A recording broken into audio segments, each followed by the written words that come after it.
sahabatku semuanya, membantu subscribe adalah bagian dari amal jariah. Yuk saling subscribe sambil beramal jariah dengan penuh keikhlasan dan keridhaan dari Allah Subhanahu wa Ta'ala. Amin, amin ya rabbal alamin. Halo, assalamualaikum warahmatullahi wabarakatuh. Halo sahabat tani sawit, di mana saja berada, pencinta sawit di mana saja berada, jumpa lagi dengan saya di Amin Yanto Channel. Seperti sahabat ketahui bahwasanya channel ini selalu memberikan satu tontonan tentang perkembangan sawit di Indonesia. Bibit sawit di Indonesia ternyata tidak kalah menariknya dengan bibit-bibit sawit yang ada di luaran ataupun yang diproduksi oleh negara luar, seperti Verdan, Verdan Select itu kan yang produksi orang luar, kemudian karena pabriknya di sini, jadi seolah-olah bibit itu berasal dari sini atau dari Indonesia, tapi yang jelas harganya kalau di asli dari Indonesia harganya tidak terlalu menjulang tinggi, jadi kemampuan dari petani sawit ini bisa terdeteksi, Jadi baik sahabat, pada video kali ini kita menyaksikan perkembangan dari bibit PPKS Dampi, Lihat sahabat, ini milik kebun milik swasta di Desa Jarunbi, Kecamatan Galang, Kabupaten Deli Serdang. Saya sudah lihat, saya sudah tanya dan konfirmasi dengan Pak Jul namanya, bahwasanya bibit ini baru berusia sekitar 2 tahun, 2 tahun yang lalu dia beli dari CP Putra Agung, dari daerah sini juga, dan bibitnya adalah PPKS Dampi.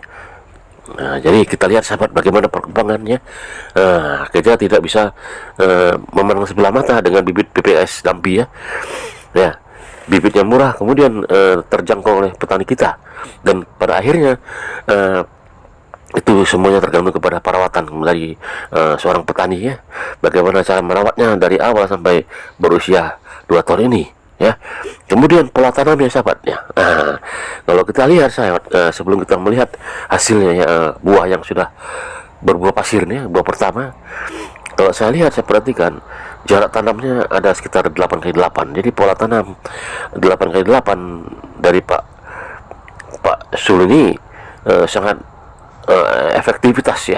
Jadi perkembangan dari bibit sawit ini, daunnya pelepah daun, dari pelepah daun ke satu ke pelepah daun berikutnya tidak bersentuhan sahabat, sehingga terlihat ini menjuntai ke bawah sampai menjuntai ke bawah sahabat, jadi perkembangan pelepah ini sudah jelas sangat merangsang pertumbuhan dari buah-buah yang akan tumbuh dari bibit sawit ini sahabat, lihat, kita perhatikan dari setiap pelepah 1 ke pelepah 2 ada satu jenjang sawit yang sudah keluar, sudah berbuah, sahabat, lihat,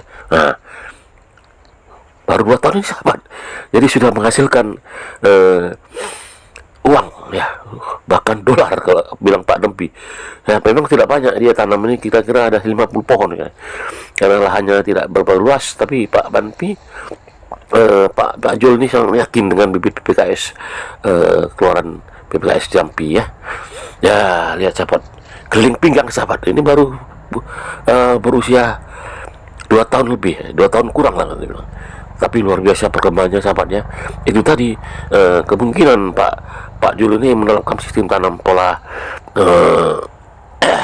jarak, jarak tanam 8x8, sehingga di sini satu pohon sawit dengan pohon sawit berikutnya tidak mengganggu pertumbuhan satu sama lain, Lihat sahabat, semua pohon sawit yang ditanam Pak Jul ini pelepahnya menjuntai ke bawah sahabat, seperti air mancur, lihat.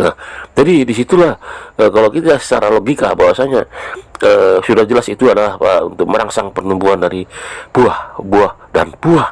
Lihat dari sini, kita tidak bisa berbicara bohong, lihat ini kenyataannya bahwasanya pola tanam 8x8, kemudian perawatan yang sudah mengikuti standar pemupukan, dan lihatlah hasilnya sudah jelas nyata sahabat, baru berusia 2 tahun sudah menghasilkan sahabat berupa pasir sahabat. Lihat keliling pinggang rata-rata di sini saya lihat milik Pak Jul ini buahnya sangat sahabat, keliling pinggang semua sahabat. Ada yang memang belum pecah dari kuntumnya, dari buah sawitnya. Tapi sudah jelas nantinya kalau sudah pecah kuntum dari sawit tadi, sudah jelas pasti seperti yang ini dia, kita lihat.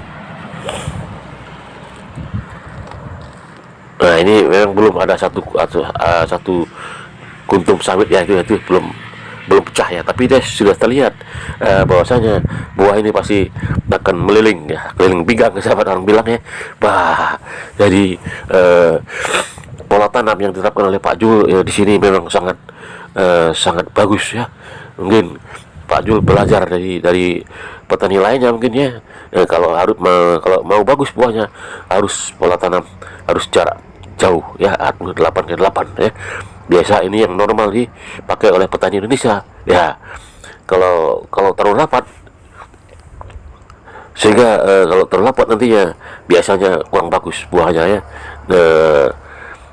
Pelepah 1 ke pelepah 2 tidak seperti ini ya. Nah ini sudah jelas ya, lihat sahabat, semuanya menjuntai ke bawah ya, pelepahnya menjuntai ke bawah. Kalau pelepah pertama itu dari bonggol itu sampai ke tanah itu, lihat ya. Nah, sampai menyentuh tanah dia. Ya itu nanti pasti menyentuh kalau bagian bawah, karena buah pasir ini kan buah sawit ini belum besar ya. Kalau sudah membesar dan mulai matang, kan dia membesar menekan dari pelepah tadi, pasti pelepah tadi yang bagian pertama pasti menyentuh tanah ya.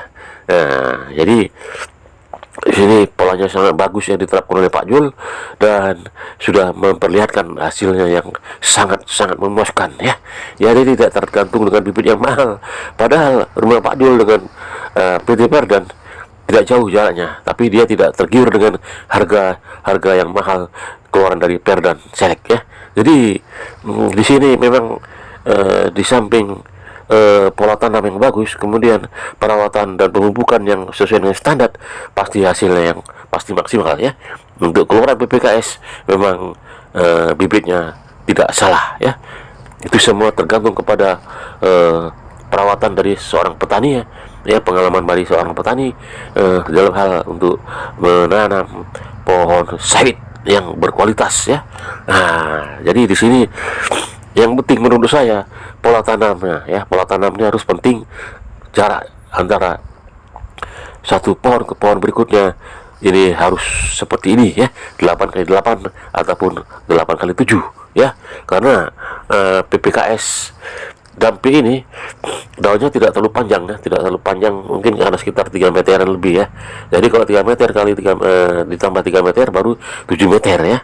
Kalaupun 3 meter setengah kali 3 meter setengah, kalau jumpa daun itu masih ada selah-selah. Jadi pohon ini tidak akan bersentuhan daun yang satu dengan daun yang lain ya.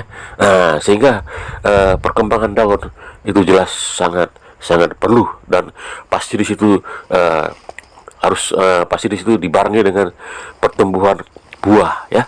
Nah, buah itu kan muncul dari selah-selah pelepah ya, pelepah daun ya. Nah, kalau pelepah daunnya kuncup menyuntai ke atas, udah jelas pasti buah tidak akan berbuah ya, karena tidak ada rangsangan dari matahari atau dari pupuk ya. Jadi di sini peristiwa alami sangat penting di sini ya. Peristiwa alami yaitu fotosintesis yang dilakukan oleh perkembangan daun sawit ini sangat perlu ya. Kalau dia rapat, pasti daun pelepah kuncup ke atas ya. Nah, kalau ini seperti ini 8x8, sudah jelas daunnya pasti menyuntai ke bawah. Sudah jelas kalau menyuntai ke bawah pasti ada ruang-ruang selah atau selah-selah yang akan tumbuh tumbuh buah yang lebat ya. Itu tergantung pemupukan ya. Nah, itu dia. Tapi yang jelas Bapak ini saya lihat menerapkan pola tanam yang bagus, 8x8, kemudian rawatan dari sawit ya yang tidak terlalu kotor kebunnya. Kemudian saya lihat Pak Jul ini menerapkan pola 8x8 dan tidak salah memilih bibitnya ya. Pak Jul percaya dengan PPKS Dampi ya, karena mungkin Pak Jul belajar dari temannya dan sekarang terlihat Pak Jul berhasil dan tinggal menunggu masa tanamnya sahabat ya. Itu dia. Jadi sahabat yang menyantau channel di mana saja berada, mungkin sahabat baru melihat channel ini, silakan sahabat berikan subscribe kepada channel ini, dan kemudian kalau sahabat dia nggak perlu video ini, silakan di share ke teman sahabat ya. Jangan lupa tekan tanda lonceng agar supaya sahabat tidak ketinggalan dengan video-video terbaru dari channel ya menyantau channel ya sahabat. Nah kali ini saya langsung ke bibit Pak Jul ya di jalan Desa Jarumbe, Kecamatan Galang, Kabupaten Serdang. Ada sekitar 50 pohon. Jadi saya lihat di usia 2 tahun sudah mulai berbuah pasir sahabat ya, dan kita lihat perkembangan sawit ini sangat luar biasa sahabat ya. Rata-rata semuanya sudah berbuah, walaupun masih ada yang belum pecah buahnya, tapi sudah jelas kelihatan buahnya keliling pinggang semua sahabat. Nah, karena apa? Karena pola tanamnya sudah diterapkan dengan bagus oleh Pak Jul, yaitu 8x8 ya, perawatan, kemudian bibit yang dipilih tidak kalah bagusnya dengan bibit-bibit yang dikeluarkan oleh PT Perdan ya, yang mahal selangit ya. Jadi PPKS Dampi sangat luar biasa untuk melakukan satu bibit yang tentunya disesuaikan dengan kocek dari seorang petani ataupun petani sawit di Indonesia ya. Artinya bibit keluaran PPKS Dampi harganya tidak terlalu mahal, dan inilah yang ditimbulkan oleh yang disebabkan oleh tidak mahalnya bibit tersebut. Kemudian seorang petani pun dalam hal menanamnya tidak terlalu berpikir panjang ya. Jadi dia sudah jelas menerapkan pola tanam 8x8, kemudian perawatan pemupukan yang sesuai dengan standar, dan kita lihat sahabat hasilnya. Wah ya, walaupun ada yang belum pecah kuncup dari buah, tapi sudah ada bakatnya ya, sudah ada bakal nantinya akan berbuah keliling pinggang sahabat ya, keliling pinggang. Nah lihat, yang penting di sini kita lihat pertumbuhan dari pohon sawitnya ya, daunnya, pelepah daunnya yang menjuntai ke bawah ya. Nah ini artinya pohon ini tumbuh tanpa melalui rintangan dan hambatannya. Dia sesuai dengan alami ya, proses alami ya. Oke sahabat.